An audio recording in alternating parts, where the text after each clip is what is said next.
Rindu Tanah Suci, warga pelosok Bandung Barat bangun masjid mirip Ka'bah. Sebuah bangunan menyerupai Ka'bah berdiri kokoh di pelosok pedesaan Kampung Cikoneng, Desa Mukapayung, Kecamatan Cililin, Bandung Barat, Jawa Barat. Video pembangunan masjid tersebut diunggah oleh akun TikTok @dedi.cs. Melansir dari kompas.com, bangunan ini merupakan bangunan Masjid Jami Nurul Huda yang sengaja didirikan oleh sekelompok warga setempat dengan desain yang tak biasa.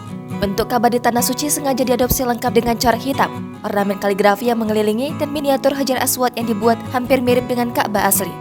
Dedi Alfikri, yang merupakan penggagas pembangunan masjid tersebut, sadar betul untuk bisa naik haji membutuhkan waktu yang tidak sebentar. Butuh waktu hingga 21 tahun untuk warga Bandung Barat bisa berangkat haji. Waktu tunggu puluhan tahun itu tentu menjadi kerinduan sendiri bagi Dedi. Keinginan untuk menatap Ka'bah secara langsung itu ia wujudkan dengan membangun masjid menyerupai Ka'bah. Ide pembangunan masjid berbentuk kubus itu juga didorong atas kebutuhan masyarakat di mana jumlah jemaah yang banyak sementara lahan masjid cukup sempit. Saat ini masjid tersebut masih dalam proses pembangunan.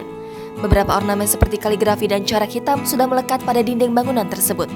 Dedi tak sendiri, ia dibantu oleh warga sekitar dan andil para santri lokal. Ornamen kaligrafi yang menempel bak Ka'bah aslinya itu merupakan hasil karya tangan-tangan terampil para santri. Jangan lupa subscribe, share, komen, dan like ya.